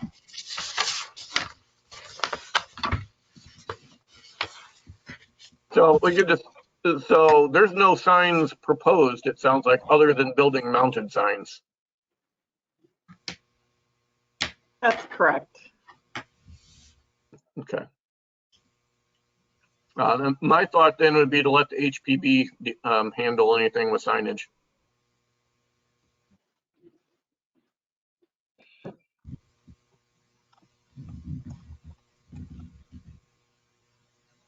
That sounds good. I don't have any other comments. But Dave did a thorough job here, and Joanne too. So Yeah, Yes, thank both of you. yeah, thank you. Great discussion. Susan, do you have anything to add? No, I'm good. Thanks, Joanne and Dave. Wow. Welcome.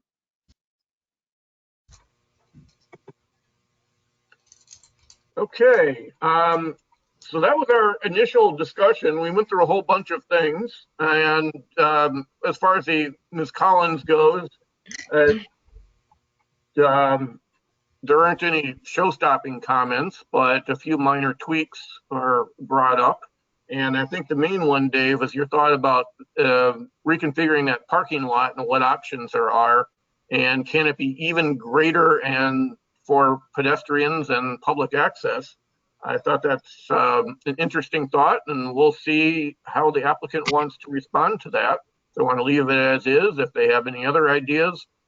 I think that concept is great. I don't have any particular solutions in mind. I don't know if you did, Dave. To what to do if that parking lot wasn't there? Oh, so yeah, can you screen share, Justin? Can I screen share? Sure. Yeah, I can make you the presenter as well. All right, how do I? Hang on a second. I'm gonna make you the. Sure Okay, enough. you're a presenter now, so you should be clear. Share. All right, I'm sharing. Am I sharing? Yes, you are. All right, I don't know what I'm sharing. My whole screen. The plan. Am I just showing the plan right now? Yep. Mm-hmm. All right, so you see down here, like these little boxes. See where it says landscaping? Mm-hmm. Yep. So imagine if you took this whole entire spread of landscaping and you pushed it back, and maybe you kept it the same shape and design and every element's the same, and you just moved it down. And then you put in 2 parallel handicap spots and you created some extra space along the road for accessibility to get up to here, right? And then you somehow in there, you threw in like a bike rack. I don't know, maybe it's here or it's here. You want 7 bike racks, don't you?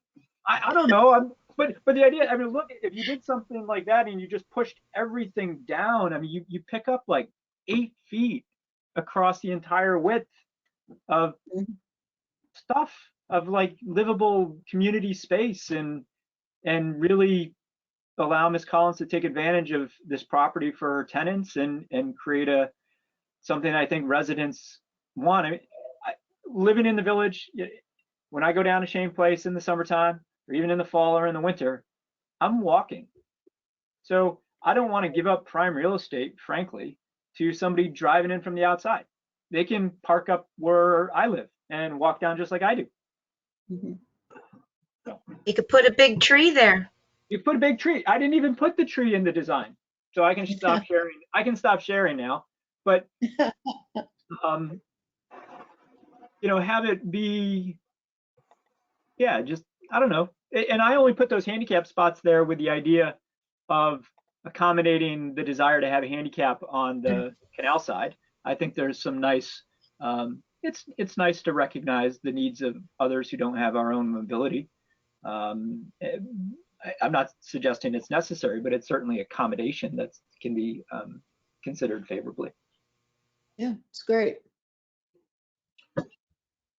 Dave, I think you've got to stop sharing there if you want to, and you can, I accidentally turned off your camera. You can turn that back on.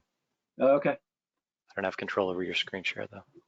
Yeah, I don't even know where it is. I'm going to leave the meeting and come back because I can't figure it out.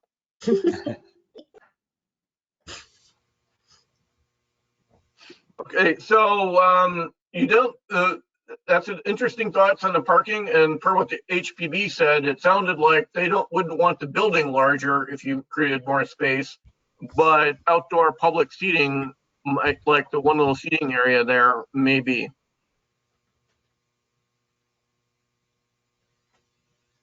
Yes, I think that's fair assessment of what they were saying. And I'm certainly happy to, I appreciate Dave showing us what he was thinking, and I can speak with Steve and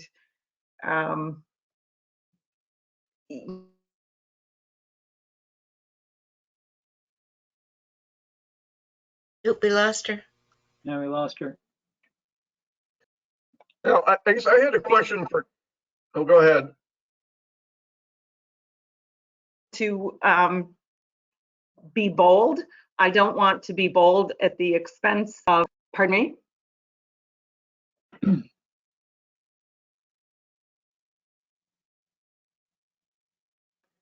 Sorry, Jenny, we lost you. You froze there for a minute.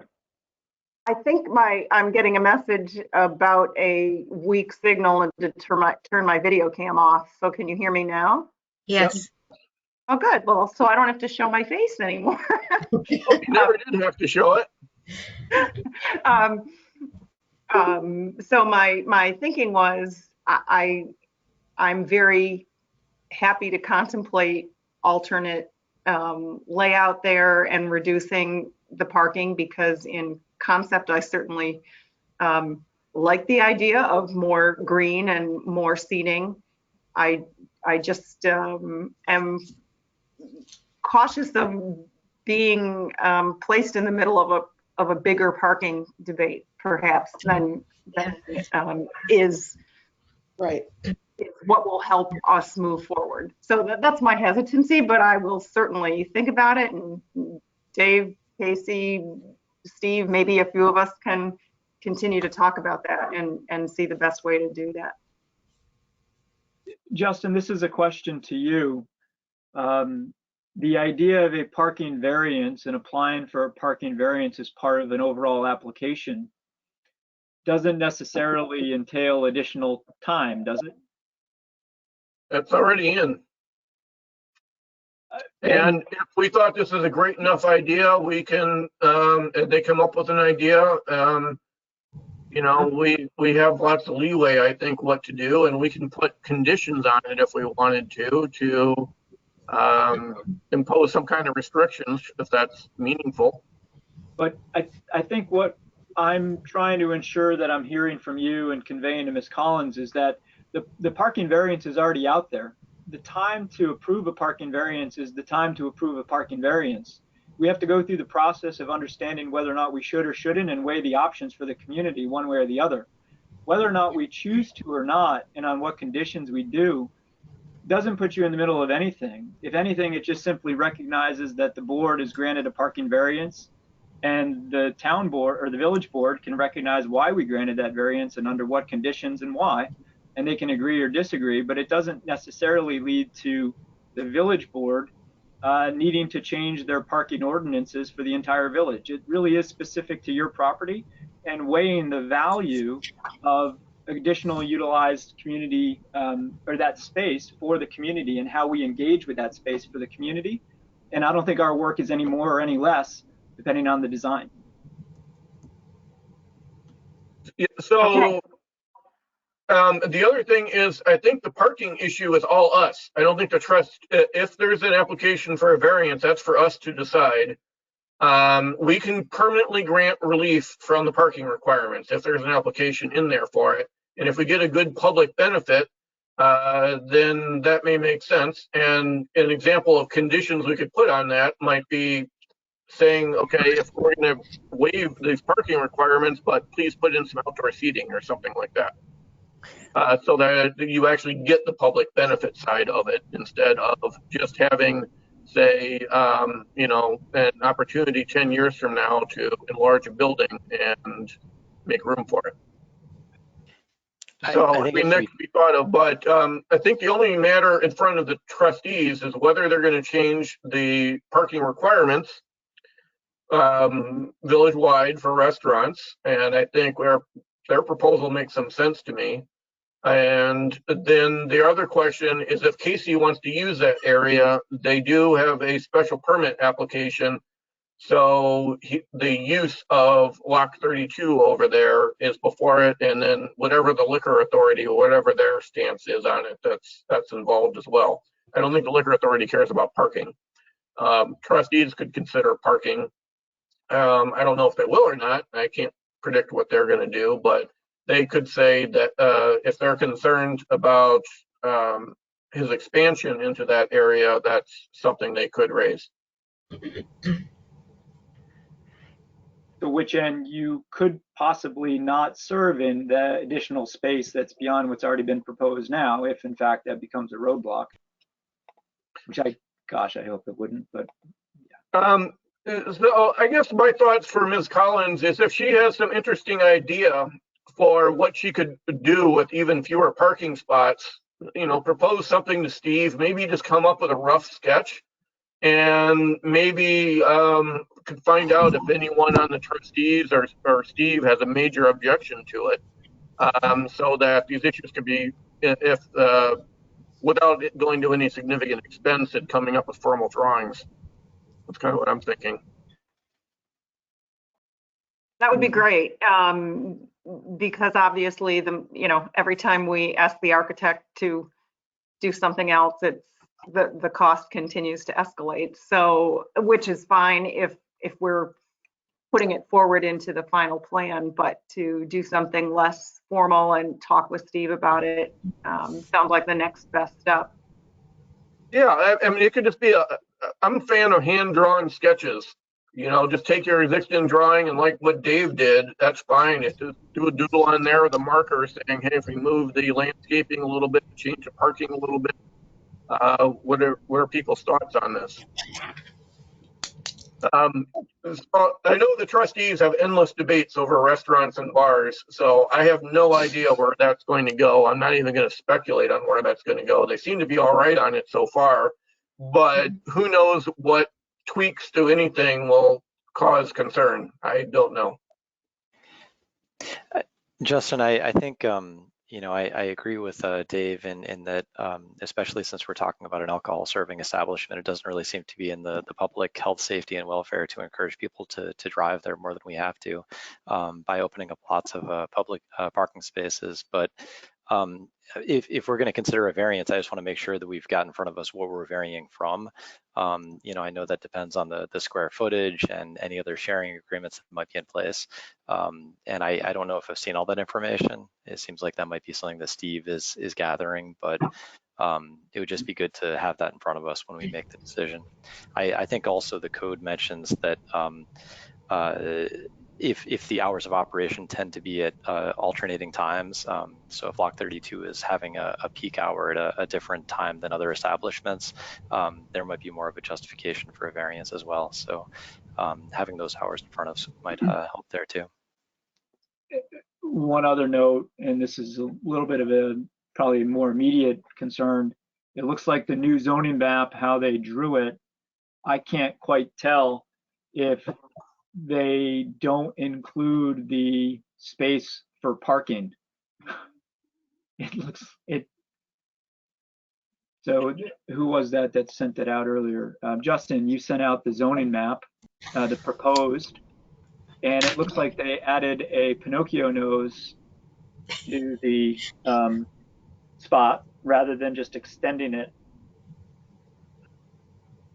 Yeah, there's been a bunch of discussions as to where those boundaries should be. The trustees have had, and I'm not privy to all their discussions, but the latest map, their concept was they were going to include the entire building with Lock 32 and the area of the pavilion, and the Tavern District was not going to include Aladdin's. And it was also not going to include the coal tower or anything else on the Collins property. It looks like it doesn't include the 6 parking spots that are on the site plan that is before us now, or the drawing that's before us now. Well, I'm not sure they're going to serve alcohol in the parking spots. No, I wholeheartedly agree. But I guess if they're moving forward with this zoning update and they do it how it's drawn now, then the idea of not having the parking be as deep as it is now, they may, it may be where, Casey could only serve to the front half and not the back half, right, of the pavilion area, which I don't know, maybe that's fine. But it seems to me as though the add-on to the zoning map isn't using the full property space that it could or should. They had a discussion of trying to get a more clear map drawn. I thought the general description I heard it was supposed to be that whole courtyard area, pretty much from Shane Place to the canal, but not including Aladdin's. Well, that'd be great. And maybe the way I'm interpreting that zoning map, the bar district extends out into the road.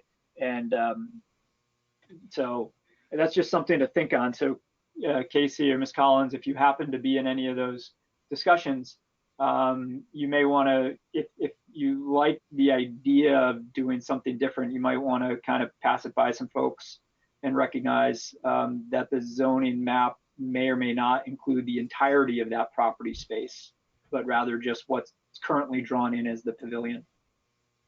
I appreciate that. I hadn't seen that, so that's really good to know, especially as these discussions move forward. I'll be sure to bring that up. Thank you. Yep. And I guess a comment from Ms. Collins is I don't think it's for us to weigh in on this, but there is debate as to how much of your property to put in that tavern district. If you have an opinion on that, I would suggest you chime in with the trustees on that. So right now, there was like I said, my understanding of it is it would include the entire building. That includes Lot 32 and the pavilion general area. And the rest of your buildings would not be in the tavern district, which means you could not have a bar there, but you could still have restaurants there.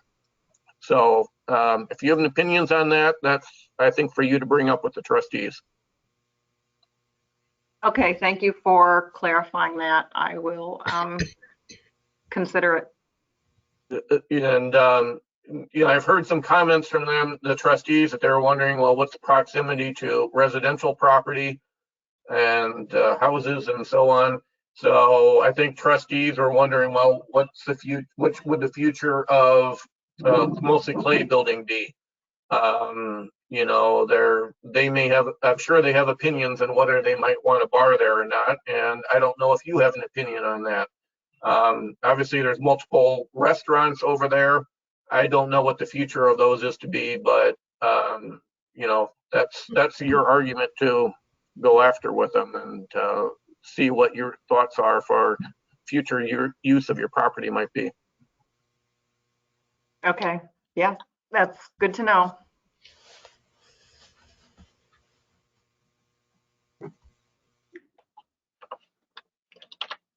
Any other comments anyone has? I see we have one member of the public that's hung in this entire time.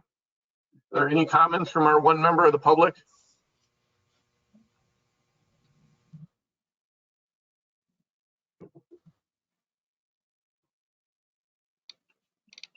I guess not. That's you, Lisa. No, I have one comment. Thanks, everybody, for your diligence and for really doing the research and coming up with some great ideas. And I look forward to a pavilion. I think we all do. We all look forward to the pavilion. Yeah. Justin, if I could, I just wanted to thank the board. This has been a really nice, pleasant experience. It's been really nice to share ideas and hear some excitement about the project. And fair or not, we've had some speed bumps along the way, and sometimes that can be a little disheartening. When you're making an investment like this, there's obviously financial involved, there's some emotional involved, and there's a lot of work involved, and Jenny's done a really good job of that. And for me personally, this has been really worthwhile for me to come and see some of the excitement and really feed off the energy of people trying to come up with creative ideas for a space that we believe a ton in. And it's really nice to see you guys kind of take that on and give some suggestions. So kudos to you. I really appreciate the time. And like I said, it was really enjoyable for me. So thank you. Oh, that's a great comment. Thank you, Casey.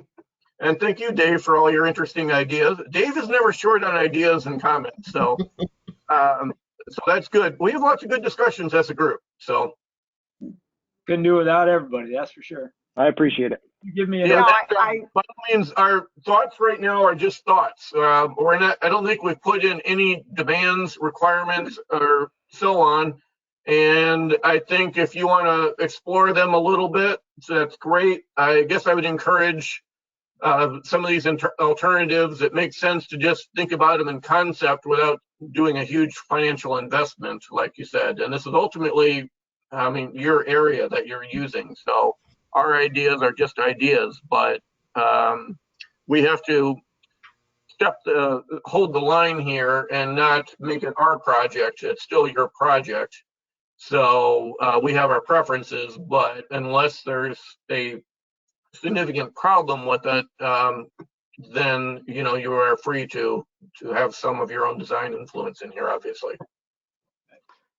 Well, thank you. And, echoing what Casey said, this has been helpful. The HPB earlier this evening was extremely helpful. So having the opportunity while we are waiting for zoning changes to at least get a little bit of a jump on these next steps while we couldn't do anything official. At least I feel that we'll be better prepared if and when things go in our favor, the next steps with the trustees. So you've positioned us well, I think, and given us lots to think about, and we'll be ready to get the actual full proposal on the agenda as soon as we get the go signal from the other piece. So thank you again. Well, good. Thank you. We had a longer discussion than I was necessarily expecting tonight. And Ms. Collins and Casey, your feedback has been very helpful. So thank you for chiming in. I know it's a lot of time that you've spent attending meetings. So all right. Does anyone have any other discussion points on this? I think we're kind of wound down. No, but I think there's, at least on my part, some good, food for thought. So, I look forward to, next steps. Yeah, I think the next step I'm wondering most about is what is the future of the configuration of this parking lot going to be? Is it going to stay as it is, or is there going to be some change to it? And we have the whole parking lot in the front yard variance.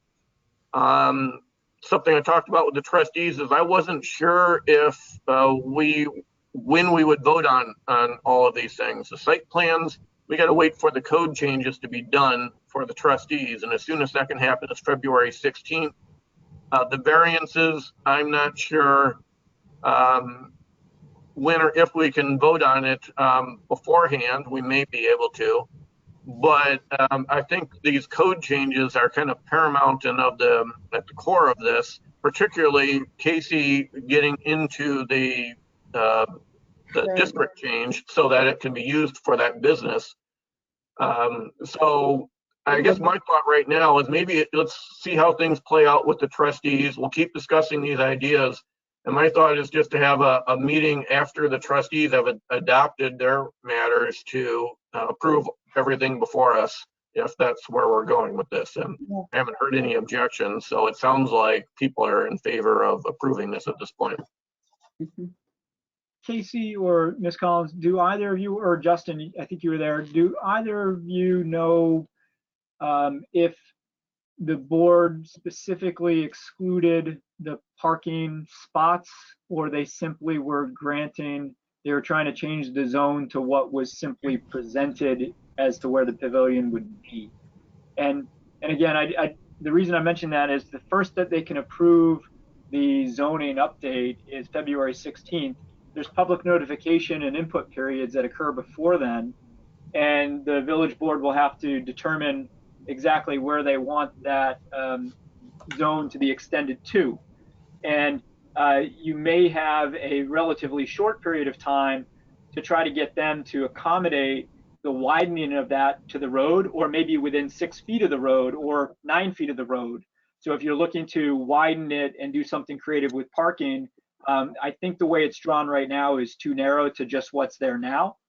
And so it may be when, and Ms. Collins, you kind of referenced this, I think appropriately, if you go in and say, hey, we're thinking about, could you widen that out a little bit? They might say, why? And you say, well, we're thinking about being creative with parking. And then you might have a roadblock with 1 or 2 trustees, or 4 or 5, I don't know, right? And that's where those preliminary discussions really come into play. And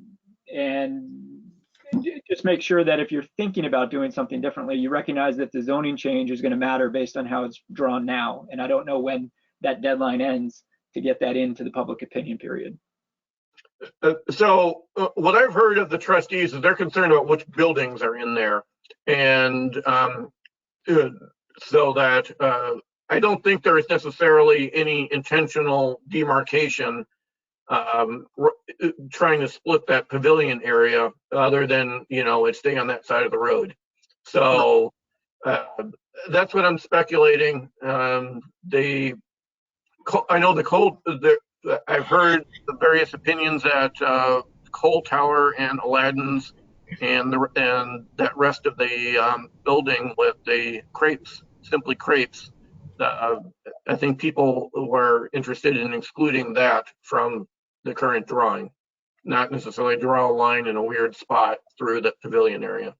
Okay, great. Justin, I thought that part of what they were proposing on the 16th related to this ratio of occupancy of the buildings from whatever it currently is to something that allows for more. Isn't that the way it was being phrased, changing the 1 to 4 or something? Yeah, right now they're talking about changing the number of parking spaces required. So right now in a restaurant or bar, you need 1 parking spot for every 3 seats. And they're proposing changing it to 1 parking spot per 4 seats. So that's a 25% reduction. 1 car per table, I think, kind of makes sense if you normally have tables with 4 seats. That does make sense to me. But also I've heard Casey say, hey, people take ride sharing. We all know people walk along the canal to get there. This is not a place that looks like it makes sense for traditional parking design with rules from the 1970s. And well, maybe Casey, you can weigh in on that. You said a large portion of your customers do come as walk-ups or via rideshare. Is that correct? That is correct, and it's pretty evident to see because, like I said, our hours differ from a lot of the other tenants that the Collins property has. And so if you come, our peak time would be, say, a Saturday night. That's one of our peak times. We do live music starting at 7. And at that time, usually the other restaurants are closing down. So really, it's really only our customers are in the parking, and there's very little parking taken up in that large lot. So I think that people have gotten used to, and I think it actually, we see less and less cars every year that passes. But I know, especially from this summer with the patio, I think that almost encouraged more walkability, because I think there's something about, saying to your significant other, hey, let's go take a walk. And while they're walking, they stop, and, dogs are, we're dog friendly as well. So I saw a lot more bike and walking traffic this summer than I had seen, but I had already seen a trend of less cars and not less people. Our business had still been growing. I think people just get creative and are a lot more responsible with how they get to and from an establishment that serves alcohol. Thank you for that feedback. I hadn't thought about the prevalence of ride sharing, and I was a little surprised that a large percentage of your customers tend to come that way. So that's very interesting. We even had some ride share companies come and leave cards with discount codes. So to further encourage it, which was kind of nice too. So, when customers are sitting there right as they're going to leave, they can pick up a card from, a local Uber or Lyft driver with a discount code if they call an order and say where they are. So it's becoming more and more prevalent. Now, obviously, we hit a big pause with COVID, but I anticipate us getting right back into that as things progress back to normal. Yeah, let's hope that comes soon. Agreed. Right. Okay, I think we've pretty heavily gone over everything here. So I wanted to thank everybody. And it sounds like we have another meeting scheduled for about a week and a half next week on Wednesday. So I think if the Collins or Casey have any tweaks based on some discussions tonight and they want to bounce ideas off us or tell us what they're thinking, that would be great. You could hear it at that time. But otherwise, it sounds like we'll be waiting for either modified drawings and for the trustees to decide on their end of things. So, so with that, I'll just make a motion to adjourn our meeting for tonight. Second. Okay, how do you vote? Aye. Aye. Okay, so all 5 are in favor of adjourning. So thank you, everybody, and have a good night. We'll talk to you next week. All right. Thank Good you. night. Good night. Thanks, everyone. Bye, everyone.